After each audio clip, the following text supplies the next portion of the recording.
This is the Yoka TV IPx1. Now, is this streaming box going to be the one that you should get? Or is this something that could be a hard pass? We're going to cover all that in today's video.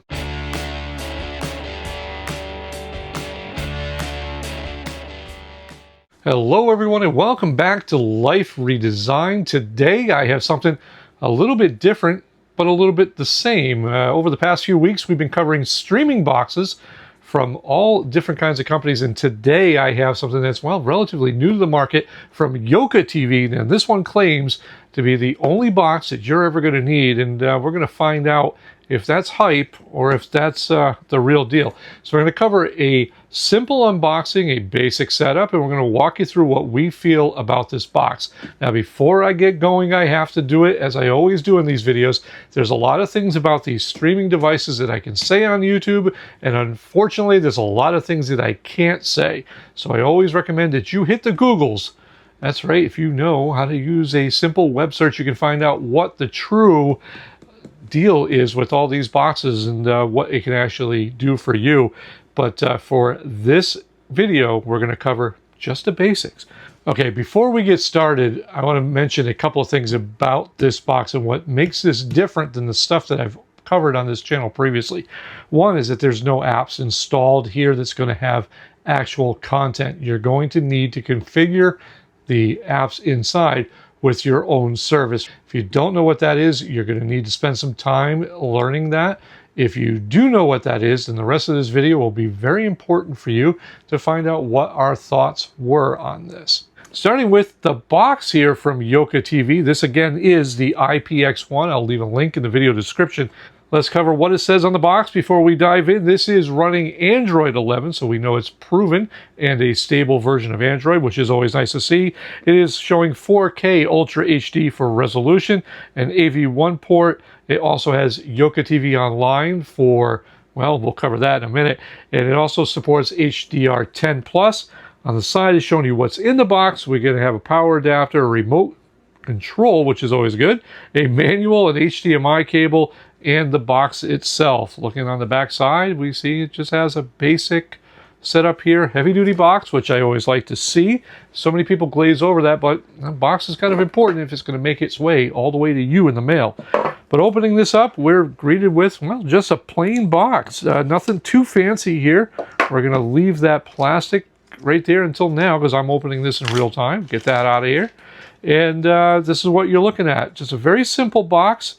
Again, nothing too crazy in terms of flashiness, which I like to see because really the media should be the focus of your media center and not the box be staring at, because you should be watching the content. But I like what they're doing here as far as your ports. You have all your ports in the back. I'll put on screen as to which each one does. But you have your basic, your Ethernet, your HDMI, and optical port, which I like seeing as well. And it also, on the other side, has storage slot for an SD card as well as 2 USB ports. Really like seeing that. There is a little bit of heft to this. This is a plastic box, but it is elevated so it'll allow airflow through. Everything here looks pretty solid. Again, nothing flashy. I like that. Size-wise, you're looking at about 3.5 by 3.5 square.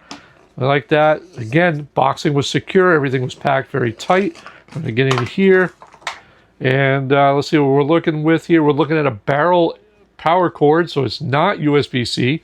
That's okay. I like these newer boxes that have the USB-C as a preference, but this will work because they're easily findable if something happens to yours. You have an HDMI cable. Most likely it's just going to be a basic cable to get you going. Always recommend upgrading from the stock. And then we have a remote control. And let's take a look at this. Just from the weight, I can tell you there is no batteries included. Always a pet peeve of mine, throw in a couple of batteries, but for this one, it is a couple of AAA batteries and you'll be up and running. Other than that, it feels pretty solid. We'll put it through the test and see how it performs during setup, but it has all your basic stuff as well as voice activation. I like that a lot. And inside, we're seeing a user manual. This one is not in color, but it does have English instructions as well as a couple other languages there. Some basic stuff. You're not going to get a whole bunch of stuff or information out of this, but that's what this video is for. And so that's what we have. We have the box, we have the remote, we have an HDMI cable, and we have a power cord to get it all going. Now what we're going to do is we're going to hook this up to the TV. We're going to run you through the setup, and we're going to see what the initial stuff is. I may even watch a show or two offline and come back and report my final findings on this box. Again, this is a Yoka TV IPx1, and let's see what this thing does. Okay, you are seeing the Yoka TV, and this is a initial run. I have not played with this prior, so we're doing this in real time. First step is setting up the remote, and this is why I always like having those batteries. But as simple as pressing OK and the volume button down, and it should automatically pair. And it looks like we are connected with the remote. So we'll go right down here. Setup is pretty much the same standard fare. You have English, so we're going to go ahead and select our language there. And you're going to set the scale, and as always, just put those arrows right in the corner. Usually 100% will cover everything. And then press OK. And then you're going to find your refresh rate of the TV. And it should auto-detect for the most part. We'll try this one here. And the date format, this is your personal preference.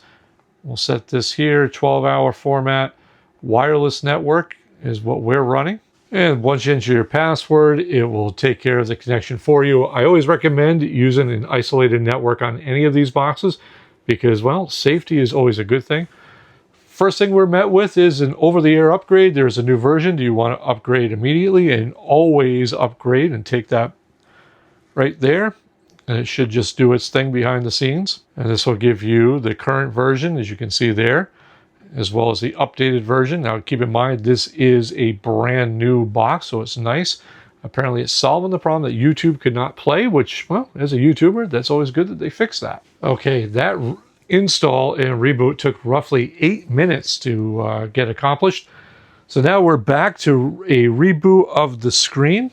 Okay, now this is something that is rather concerning, that I have to repair the remote, but we will do that again. All right, looks like it's added successfully, so I'm going to, and apparently we're right back to resetting it up. So that kind of a little bit of a bummer, but we'll get through this. We'll set the date, wireless network. It did save that, so that's a plus. And we're going to set the time zone. So for us here, we're on the East Coast, so we'll just choose New York. Okay, that's going to bring up your home screen here, and the first thing you're going to see is Yoka TV Online, Movie Arc, and you also have a built-in browser. You have YouTube app, should you require that, a Google Play Store. So it also has the Express VPN app, should you feel the need to use a VPN.